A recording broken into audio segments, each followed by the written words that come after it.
નર્મદે હર. આપ આજે જોઈ રહ્યા છો એ તવા નદી છે, તવા નદી.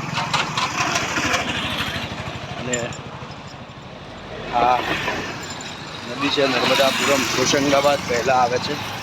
ખૂબ મોટો તટ છે આ નદીનો અને ખૂબ જ રેતી છે.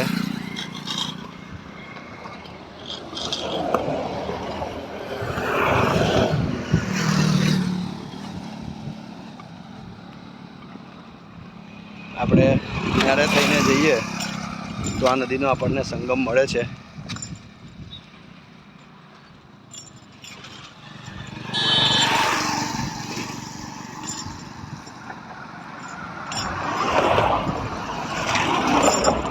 આપણને સીધો નર્મદાપુરમ લઈ જાય છે.